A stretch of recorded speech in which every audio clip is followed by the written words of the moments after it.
E no programa de hoje nós vamos entrevistar o ex-goleiro do Grêmio, campeão da Libertadores e campeão mundial em 83, Mazzaropi. Tudo bem, Mazza? Tudo tranquilo, parceiro. Legal. Por que Mazzaropi? De onde é que veio esse apelido? Rapaz, esse apelido foi quando eu cheguei no Vasco da Gama, cara.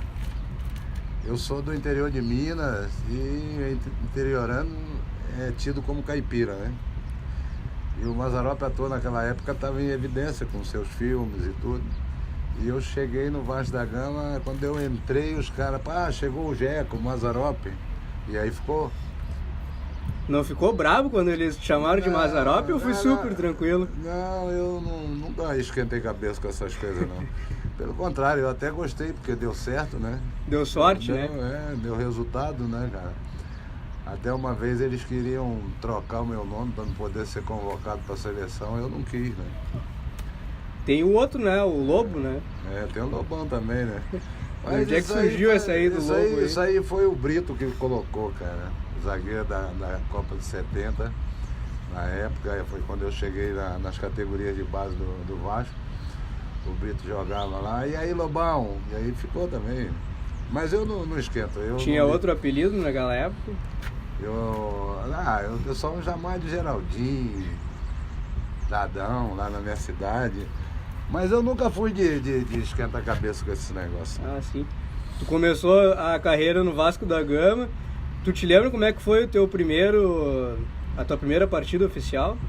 Com a camisa? Rapaz, eu cheguei no Vasco da Gama, eu fui fazer um teste e até eu não queria me apresentar no dia do teste. Porque minha cidade faz divisa com o Rio de Janeiro, sim. É próximo ali em torno de 140 quilômetros. E eu sempre fui muito apegado à minha mãe, à família, essas coisas, né? E eu naquele momento eu não me sentia bem longe da minha mãe, né? Apesar da pouca distância.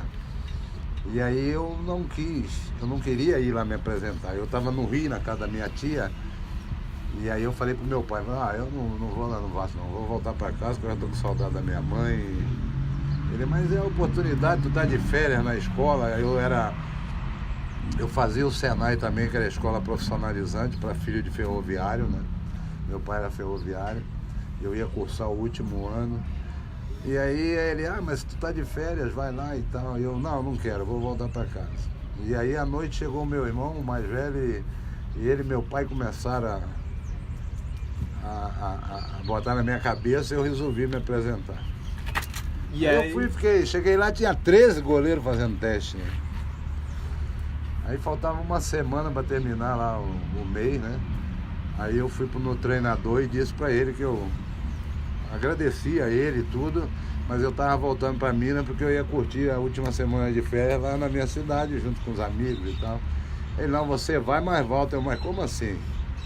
Não, tu foi aprovado. Eu falei, mas só tem 13 goleiros aí, você não vai aprovar justamente a mim? Ele, não, você foi o único aprovado. E aí eu acabei ficando, cara. Aí fiquei ali nas categorias de base 5 anos. Aí dia 2 de fevereiro de 74 eu assinei meu primeiro contrato profissional. Te lembra como é que foi a primeira partida com a camisa do Vasco? Na verdade, em 74 eu cheguei a ficar alguns jogos no banco do Andrada no Campeonato Brasileiro. Foi quando o Vasco conquistou o Campeonato Brasileiro em 74. E esse foi meu primeiro título, meu primeiro ano de contrato profissional. Claro, na reserva, mas já foi uma conquista, né? Mas meu primeiro jogo oficial mesmo foi contra o Grêmio. Foi contra o Grêmio? Foi contra o Grêmio, Campeonato Brasileiro, em 75. O jogo em São Januário, nós ganhamos de 2-1 do Grêmio e eu fui escolhido o melhor jogador da rodada. Sempre quis ser goleiro ou tu queria ser meio-campista, centroavante? Na minha cidade, no campeonato interno, eu jogava de meia esquerda, lateral esquerdo, mas o que eu gostava mesmo era jogar no gol, cara. Sempre desde pequeno no gol? Desde pequeno. Nas peladas tinha um areião grande no fundo lá do quintal da onde eu morava, e ali sempre tinha as peladas no final de tarde. E aí essas peladas eram do pessoal adulto, né? E eu, moleque, eu ia sempre pro gol. Eu jogava com ele, mas jogava no gol. E eu gostava. por gostar mesmo. Mas já joguei de meia esquerda, lateral esquerda. Era bom ou era melhor no gol? Era goleador. No Vasco tu treinava pênaltis com o Roberto Dinamite, né? Isso te ajudou mais tarde, depois. Mas quais as principais características que tu acha que tu melhorou no treinamento que tu fazia com o Roberto Dinamite? Rapaz, você como profissional de futebol, ou como todo segmento profissional, você tem que estar sempre procurando se aprimorar, né? E a gente não era diferente naquela época.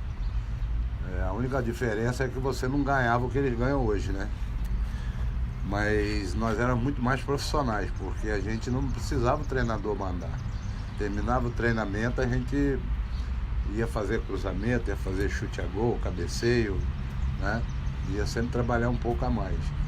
E no Vasco já era um hábito, né? Porque eu e o Roberto, nós chegamos no mesmo dia no Vasco para fazer teste. Eu joguei 15 anos junto com o Roberto. E terminava o treinamento e ele já me chamava, Lobão, aí eu já sabia o que era. Aí a gente ficava lá 1h30, 2 horas treinando pênalti e falta. E ele era um exímio cobrador, tanto de falta como de pênalti. E eu ficava bravo que eu não ia pro lado da bola. Aí um dia eu parei e fiquei só observando ele. Aí ele ficou bravo comigo, pai, tu não vai na bola? Eu falei, vou, calma. E aí eu comecei, aí vi o enquadramento do corpo dele e tal, mas não achava que era aquilo. Eu tinha alguma coisa a mais que podia me dar alguma ideia do lado, da tendência com a inclinação do corpo dele. E aí eu cheguei no pé de apoio. E isso te ajudou depois naquele pênalti do Ortiz, né? Mas isso, no porque América assim, eu mesmo lá no Vasco eu já pegava bastante pênalti, né? Eu em 2 decisões contra o Flamengo eu peguei 3 pênaltis. Eu peguei em 76 eu peguei o do Zico e do falecido Geraldo. Em 77 eu peguei o do Tita na final. Os 3 na final, né? O do Zico e do Geraldo na final da Taça Guanabara e o do Tita na final do Campeonato Carioca. Fora os que eu já tinha pego nos jogos normais, contra o Fluminense, do Cláudio Adão, né? Já no Campeonato Brasileiro peguei do Ziza, já peguei do Dicá. Nos treinamentos com o Roberto, aí quando eu cheguei no pé de apoio, eu falei, tá, o caminho é por aqui, mas falta alguma coisa. Aí era justamente eu quebrar aquela ansiedade que o goleiro tem de sair antes. Sim. É de eu pegar o tempo certo dele entrar na bola para me abrir o compasso para ir pro lado. Meu negócio era ir pro lado da bola, né? E isso você tem que estar repetindo todos os dias para você se condicionar, né? Então a gente treinava todo dia. A mesma coisa era falta. Antigamente você botava a barreira, o homem base ficava na direção da baliza. E com ele, aí você tinha que ficar muito no canto contrário, aí ficava difícil para você chegar do outro lado, aí eu já comecei a puxar a barreira para fora. Aí eu já colocava 2 jogadores da barreira para fora da goleira, e isso fez com que eu viesse mais para o meio do gol, aí eu encurtei os 2 lados. Como eu tinha boa velocidade de perna e boa mecânica de perna, facilitou para mim. E aí todo dia a gente treinava, e isso te condicionava. Tanto que eu tomei pouquíssimos gols de falta na minha carreira. Na época do Vasco, o Gaúcho falava muito bem do Grêmio. Como é que foi essa tua vinda pra cá? Mas o Gaúcho, isso foi desde a época de juvenil também, cara. Ele já falava do Grêmio nessa época? E nós fomos criados juntos lá também. Nós chegamos tudo na mesma época. Eu, o Gaúcho, o Roberto, fazendo teste, e acabou de vir ali, jogamos 15 anos juntos. E o Gaúcho sempre falando do Grêmio e tal, e aquilo foi ficando marcado para mim. E depois que eu me profissionalizei, e às vezes me entrevistavam e perguntavam qual era o time que eu gostaria de jogar se não fosse o Vasco da Gama, eu dizia que era o Grêmio e ninguém entendia nada. Porque eles achavam que eu tinha que dizer que era o Flamengo ou o Corinthians, né? Eu não, eu quero jogar no Grêmio. E mas aqui por tudo aquilo que o Gaúcho comentava, falava, né, do que era a estrutura do Grêmio, como era o Grêmio, né? E depois o Titi Fantoni, que Deus o tenha, trabalhou aqui também, comentava com a gente, o próprio Leão, né?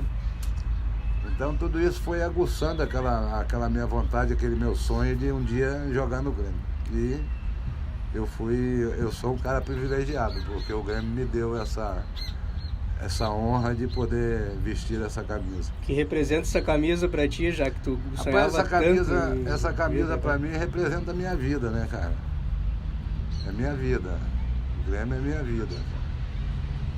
Tanto que eu talvez seja mais gremista do que os próprios gremistas mesmo, né?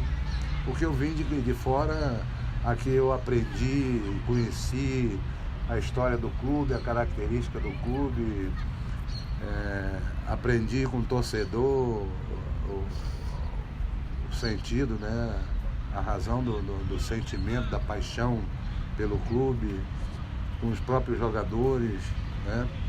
E eu sempre perguntava, eu queria saber sempre, né, da história do clube, eu conversava bastante, ouvia muitas histórias, né? E eu acabei me apaixonando também por esse clube. E aqui eu tive as minhas maiores conquistas na minha carreira, né, cara? Eu joguei 19 anos como profissional, conquistei 18 títulos. Desses 18, 11 foram no Grêmio, em 6 anos e meio que eu joguei no Grêmio. Poucos jogadores conseguiram isso, né? Como atleta, né? Então isso marca muito, né? E participei das duas primeiras maiores conquistas do clube, né? Que foi a Libertadores em 83 e o Mundial, quer dizer. E isso ninguém apaga, né? Então isso são coisas que marcam. E o reconhecimento que a gente tem, tudo isso eu devo ao torcedor. Tudo aquilo que eu sou, que eu represento, o torcedor é que é o grande responsável por isso. De todas as defesas que tu fez na tua carreira, tem uma assim que tu elege como a melhor, assim, que tu defendeu e rapaz, ninguém sabe como é que tu catou no canto. Teve defesas que eu fiz na minha carreira que era essas defesas que você, como pegou? Porque eu sempre fui muito de acreditar que eu ia chegar nas bolas e tudo, eu nunca me entreguei, né? Mas se tiver uma para me escolher, é a do pênalti contra o América, do Ortiz, que eu peguei de mão trocada, e aquela defesa possibilitou ao Grêmio de ser finalista na Copa Libertadores em 83, porque o empate tiraria toda e qualquer possibilidade do Grêmio de chegar à final. Teve algum erro que mais te machucou na tua carreira? Assim? O que me marcou mesmo foi contra o Sport na primeira Copa do Brasil em 89, né? Quando estava 1-0 para o Grêmio, no escanteio eu passei da bola, fui tentar puxar e acabei pegando mal na bola e jogando ela para dentro do gol. E o empate em gol daria o título ao Sport. E eu já tinha feito 3 defesas antes, a queima-roupa, e aí num lance bobo desse eu acabei errando. Mas dizem que goleiro bom tem que ter sorte, né? E o Cuca foi lá e resolveu a situação para nós fomos campeões. Mas eu intimamente eu ficava muito bravo comigo, né? Eu não deixava transparecer isso. Mas intimamente eu ficava louco, porque eu não gostava de tomar gol de jeito nenhum. Antes da última pergunta, eu queria agradecer primeiro o Cristiano Oliveski, que eu tô roubando o Mazzaropi aqui da Rádio Umbro. Me conta como é que tá sendo essa experiência lá. Rapaz, é uma coisa fantástica, cara, porque assim, já tem 3 anos que eu e Miguel estamos trabalhando na rádio como comentarista. Aí o trabalho está bem legal, cara, a receptividade é acima do que a gente esperava, né? Tanto que a gente, nos jogos do Grêmio, nós estamos em segundo em audiência, né? Perdemos para a Gaúcha somente, né? E você trabalhar com o Cristiano, que eu acho um cara fantástico na narração, trabalhar com o Luciano Rola, com o Márcio, com o Rodrigo Faturi, com a Jéssica, com o Igor, quer dizer, com toda essa rapaziada, tem sido uma experiência muito legal, cara. A gente tem aprendido bastante também com eles, né? E eu sempre digo para eles que para mim e para o Miguel tem sido uma honra a gente estar trabalhando com um grupo que a gente tem na rádio. No início foi tranquilo na Rádio Umbro ou é diferente, cara, é uma situação diferente. Você vai aos poucos, você vai pegando a manha da coisa, né? No início é diferente, porque uma coisa é você estar dando entrevista, sim. né? A gente está acostumado todo dia a dar entrevista, mas você sentar numa cabine, ficar olhando o jogo, o desenho tático do jogo, para você fazer o comentário é diferente, né? Então você tem que ir aos poucos, você tem que ir bem na manha, né? E outra, é uma rádio que ela é como é o slogan da rádio, é de gremista para gremista, né, cara? Ninguém é bobo no futebol hoje, né? A gente lá tem toda a liberdade, né? Quando a gente tem que criticar, a gente critica, quando tem que elogiar, a gente elogia, né?